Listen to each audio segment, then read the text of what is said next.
I grew up in a very kind of beachy area where everyone's kind of got the blonde hair, blue eyes, everyone's a surfer.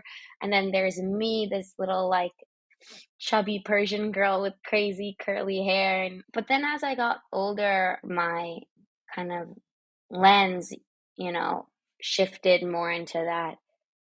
Okay, I'm not necessarily fully Iranian, I'm not necessarily fully American, but this is me and this is what I care about.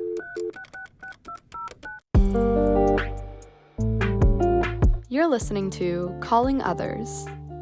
Calling Others is a podcast miniseries featuring the stories of young Swana American creatives and advocates. This podcast is a little reminder.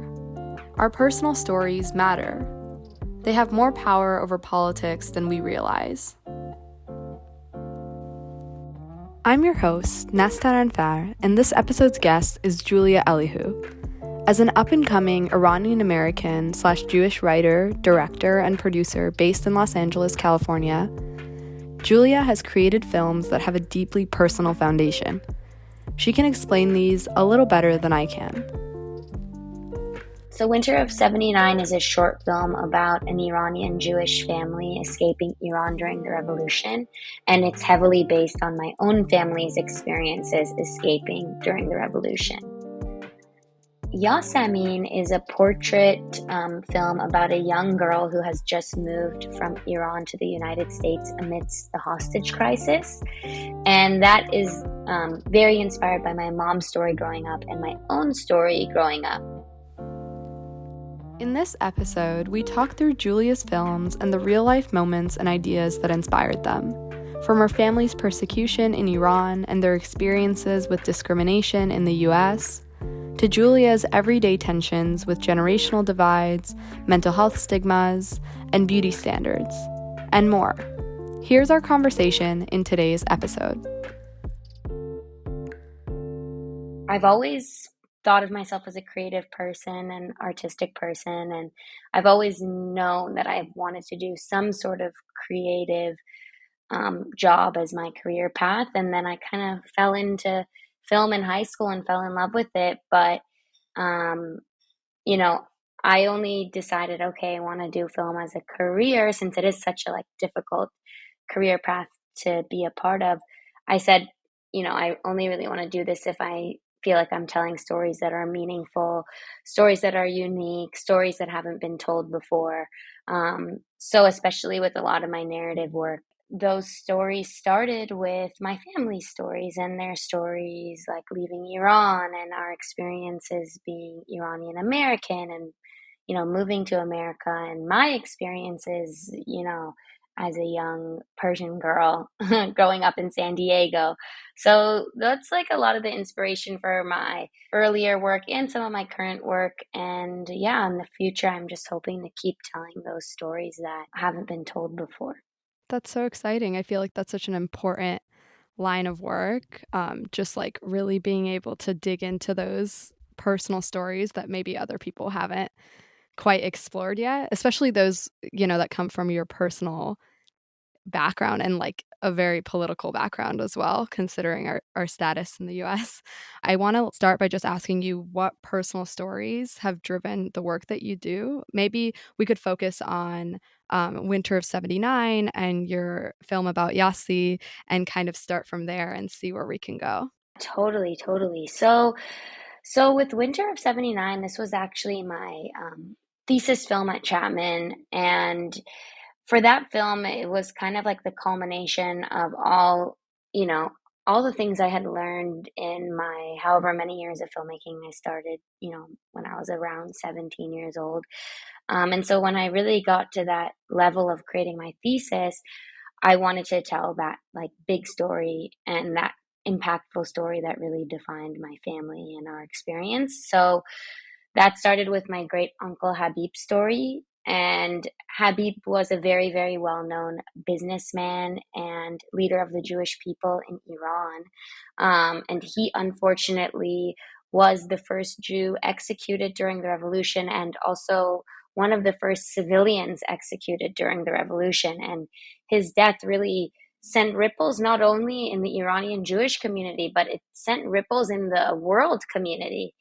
You know, that was a huge message to a lot of people to get out of Iran, that they were no longer welcome there. And that kind of left a big scar on my family. My cousin actually wrote a book called Titan of Tehran, which is about Habib's life. But in the book, it's really interesting because it talks about how in my grandpa's generation and Habib's generation, they went from in one single generation as Jewish people being second class citizens in Iran to their family being, you know, some of the most well-known businessmen in the country. And you know, they were known for bringing plastics to Iran and building the first high rise that the country had ever seen. And in that one generation, you know, after all that success, you know, sadly he was executed and my whole family had to pick up and leave. Um, and so that's when that story obviously has defined so much of who I am, and has always just been such a big inspiration for me and such a big motivator for me to be a storyteller. Um, so that's why I decided I need to tell a story about an Iranian Jewish family, you know, escaping Iran during the revolution. That was kind of the idea behind it. And it started with Habib's story, and then it trickled into me interviewing many, many other family members and friends about their experiences um, during the revolution, what happened to them, how they escaped, and, you know, all those details. When you were going through that process of, like, interviewing family members, did you notice any generational divides in your experiences or, like, tensions between your experience in the US and their, like, obviously deeply traumatic experience, in Iran and leaving Iran? And what were the generational differences or similarities that you noticed in that exploration? You know, the funny thing is, I feel like I see the generational differences the most in my cousins, because especially on my dad's side, my dad is the youngest of eight kids, and I'm the youngest cousin. So he has a 20-year age gap between him and his oldest sibling. Um, so some of my cousins are my parents' age. And I really saw the difference in like their upbringing versus my upbringing. A lot of them like were kids during the revolution, and I see that, I guess I kind of see that trauma in, you know, their experience growing up in America and my experience growing up in America. I was lucky enough that my parents were young enough when they moved here that they could really build themselves back up and, you know, build a good life for themselves in America.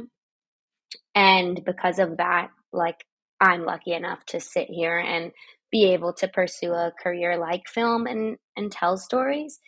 Whereas like some of my older cousins felt a lot more of that pressure to, you know, need to become a doctor or a lawyer, an engineer, or some sort of a job that had more of a defined path and more of a kind of route to success, I guess. And I think also beneath that, there was a lot of trauma and depression and mental health issues that were never really talked about, that I've definitely kind of unfortunately have seen come out in my family since. Yeah, I think that generational difference in mental health is, like, very resonant amongst a lot of our immigrants and, like, second generation versus first and, like, believing in mental health. I know personally, like, I've definitely, like, seen the effects of that. I also think it's a survival thing, right? Like, some people like, you're on the hierarchy or, like, some people can deal with that, and some people are just trying to make it. I'd love to hear about your upbringing and, like, your experience as an Iranian American, how you felt that that affected you, like, how your personal and your political mixed together and as you were raised here and as you were in between 2 nations? Yeah, that's a really good question. I think for me growing up as a kid, I always, you know, even though I never have been to Iran, I've never experienced that country firsthand. I had a very strong connection to my Persian background and Iranian background, and I honestly saw myself more as an Iranian than as an American.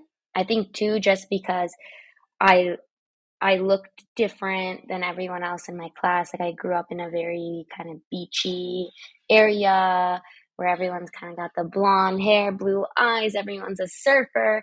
And then there's me, this little like chubby Persian girl with crazy curly hair, and I never really quite fit in. Like I definitely got made fun of a little bit for having like a mustache and like a unibrow and all those things. Um, so I think like all of those experiences really defined kind of how I saw myself.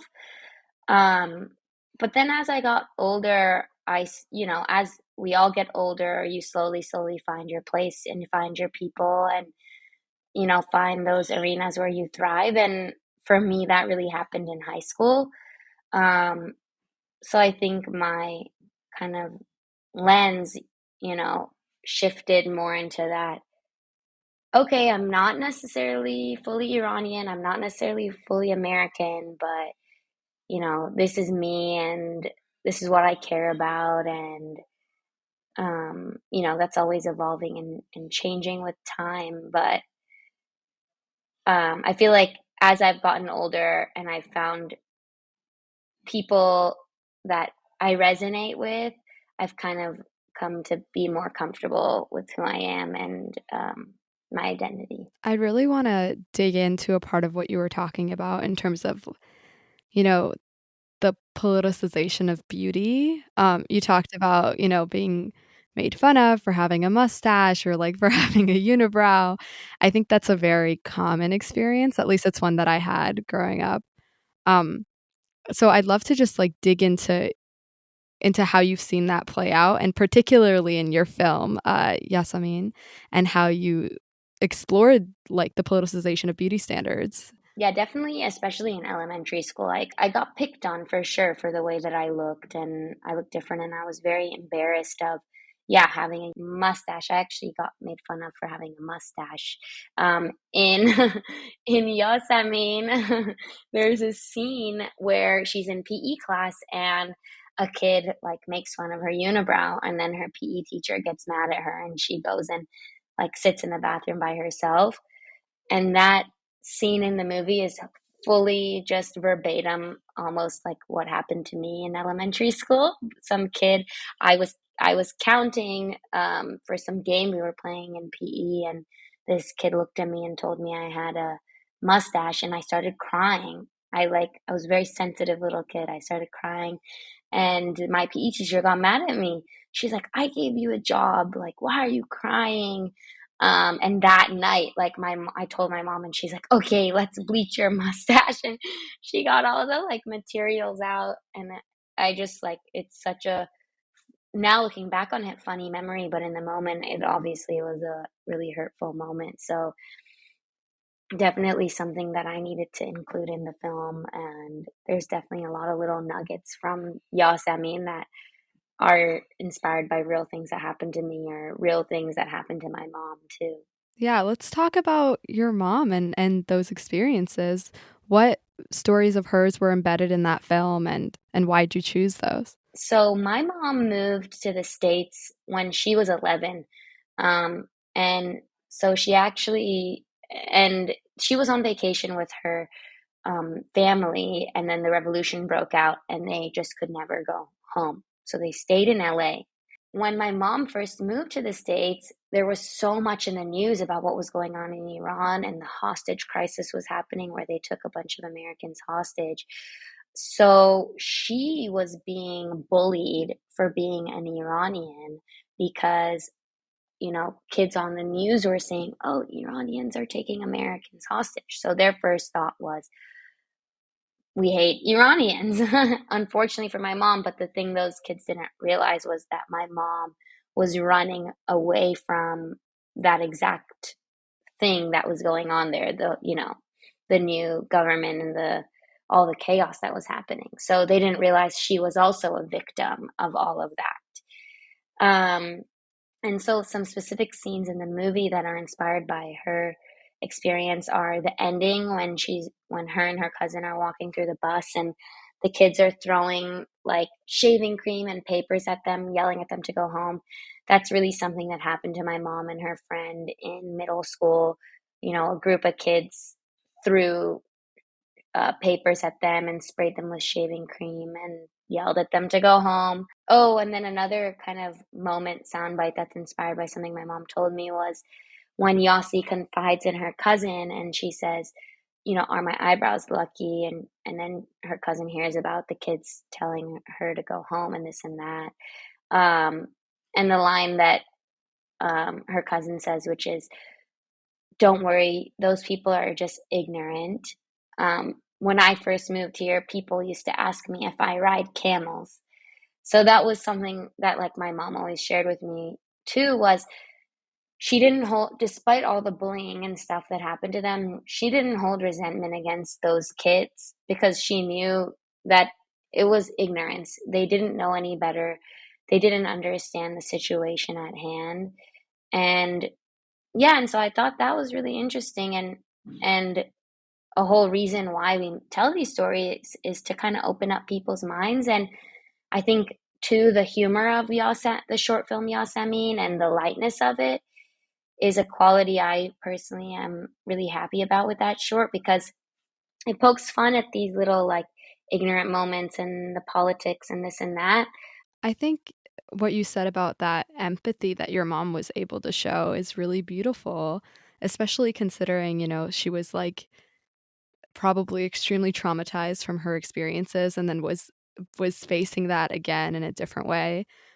It's interesting how you explored kids and the way that that narrative trickles down cuz those kids probably were not sitting down and like reading about Iran or like Iranian like US relations, right? Like it's from the top down. Um so I don't know. I just think that's like a fascinating perspective because it's like almost an innocent one.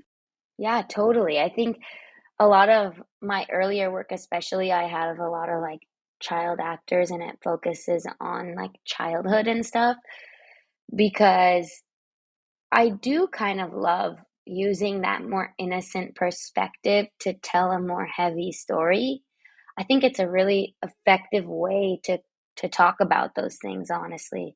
Like one of my favorite movies is Life is Beautiful by Roberto Benigni, which talks about the Holocaust from this kind of childlike perspective as well. And I just I don't know, I really like that mode of storytelling where we can talk about these heavy subjects but also have a lightness to them. Right. I want to like dig into that in betweenness of being Iranian and Jewish. I'd love to hear like more about your experience navigating those dual identities and how that's affected your art. Being an Iranian Jew, it's interesting because as a kid I didn't know that there was any difference. I'm like, oh yeah, I'm an Iranian Jew, okay. But you know, as you get older, then I realized, oh wow, we're such a small minority group. There's only what, like 100 something thousand of us in the world. And honestly, it's something I've been learning about more and more and more throughout my life.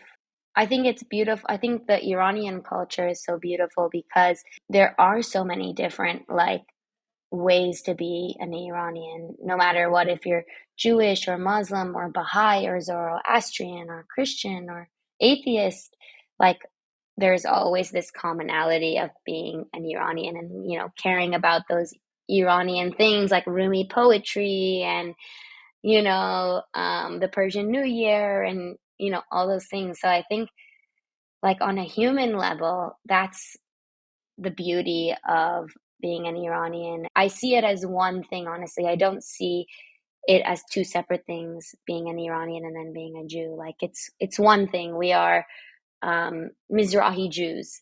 So I think it's, for me, it's something really special, and it's an identity that I hold really close to my heart, and I feel really lucky to have been brought up in this culture. I think it's really beautiful how you're able to meld those spaces and like that's what makes you you. I loved the way you were talking about this driving force as like being like a push to you to tell these stories. Have you always felt in control of your story? Um have there been times when you haven't, and if so? When? The only times I've kind of felt maybe a little like out of control with my filmmaking process is, on set, there's a lot of different voices and creatives and people kind of throwing their thoughts and opinions at you. And, it's your job as the director to kind of filter those voices, and know what you want versus what you don't want. And I think that's always the struggle with any of my projects, honestly, is making sure that I'm doing the right like doing my due diligence to say, hey, no, this is what I want, this is my vision, and having those kind of non-negotiable, unwavering things that I feel completely confident about that no one can change my mind about, versus having those moments and spaces where I am open to the ideas and the thoughts and the suggestions. Right. And it's like a particular space. I think filmmaking is an interesting way to dig into storytelling. There's so many ways to explore narrative work, right? So, what do you think is like unique about how you tell your story versus how you've seen it told by other people? I try my best to find those candid moments in a film or a movie. I think honestly the beauty of filmmaking is those little nuggets where you see like someone's personality shine through, and you almost get like a flashback to a memory of your childhood or something that happened to you that feels so specific. And I think that style really shows specifically in Yasamin, that candidness. So for example, like when the kids are playing during PE, during the PE scene, and they're just running around and playing. Something I loved about that wasn't, I didn't write in the script like, then she like plays with the hula hoop and then like they bounce the basketball and throw it in the net. It was like, okay, these kids play. And then we took all these actual kids and told them, okay, guys, go play. Um, and yeah, me and the cinematographer just ran around and captured all these little moments. And kind of like a similar thing with the moment when all the girls are trying on their grandma's clothes in the room, like again, just kind of let those actors be candid with it and bring out their own personal experiences. And that's when it really comes to life for me, because you know I write something on the page and then I see it come to life. Okay, yeah, I knew that was going to happen. But when something happens and I didn't write it down and I didn't think about it before and it just kind of happens right before your eyes, I think that's the magic. I think there's something so beautiful about doing something genuine and candid and like letting that drive your story. I think like I mean particularly in political spaces and trying to like push that these narratives are important and that they have power. It's so difficult. I'd love to hear about like how you felt that your experiences have driven you towards advocacy and like where you see that play into your work, if at all. When it comes to advocacy, I I try to be subtle, honestly, with my work. I I think subtlety is a lot more powerful than people recognize because it opens up ears and it opens up eyes. I think, there's different effective ways of getting a message across, but I never want to make anybody feel alienated or isolated or attacked by any of the work I create. Um, and a lot of my work is telling stories of marginalized communities, people who've been persecuted, immigrants, and those experiences where it is innately political. There's politics involved, but I try my best not to villainize anybody because, you know, again, you don't want to isolate or alienate or shut off the people that you're trying to communicate to. What kind of thing are you pushing for with your work? Like in terms of the stories that you're trying to tell, whose stories are you trying to uplift? And how do you see that playing into your future? I kind of grew up like watching foreign films, and I think that's also like really inspired my voice as a filmmaker.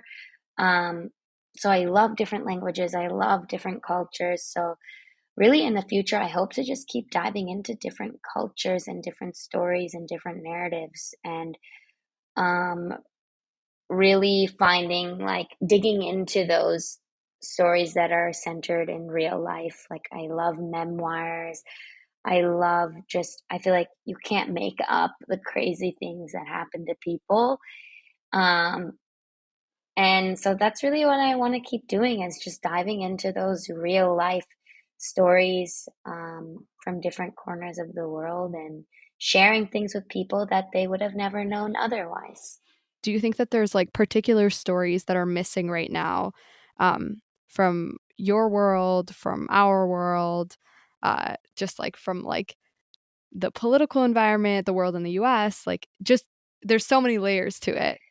The world we're living in is crazy, especially too, like with everything that's going on in Ukraine right now, and all of that. Like, it's just so sad, unfortunately. And um, so I think focusing our efforts on those people and making sure that they're not forgotten, yeah, like Afghanistan, Ukraine, and uplifting them. And I think for me too, being, a Middle Eastern woman, I always talk about those stories of the people in between and the olive colored skin and, all that. I think thankfully there's a push right now in the creative world and in the filmmaking world to tell more of those black and brown stories, which is amazing. And so I think now for me as like a Middle Eastern filmmaker, it's important for me to push for the Middle Eastern stories and remind people, hey, we're here too. Like, we're in the mix too. Include us in this wave. I think so many people would appreciate the push, like the more you push, the more other people are able to like rise up with you, which I think is really beautiful. I would love to like, this is kind of a similar question, but just digging into that more, just explore how you see yourself taking space in this world and how you're trying to create space. I see myself taking space in the sense that I'm not afraid to do things imperfectly if it means telling my story. Um, so I'm very much, I try to be just kind of a go-getter, whether or not someone gives me the opportunity or not. I want to go out there and tell the story I'm passionate about. So I hope to keep continuing to do that. And I hope too that it doesn't need, at some point, that we won't need to kind of prove ourselves anymore, that will kind of be um, respected in the sense of like, oh, damn, she knows what she's doing. Like, I'm not even going to question whether or not she's capable. Like, we're going to give her that opportunity. So hopefully, sooner than later, we'll have that balance of um, being recognized and being given opportunities rather than constantly have to chase them and prove ourselves worthy of them. Right. What keeps you going? The joy and kind of rush I get every time I make a project. Every time I finish a project, it's just like this exciting, like almost like baby you're putting in the world, and I feel so like prideful and excited about them. It's just that like enjoyment that I get that's pushing me to move forward with it. Perfect. Thank you so much. Thank you so much for having me. If you enjoyed this episode, you can continue following Julia's work on Instagram at Julia_Elihu.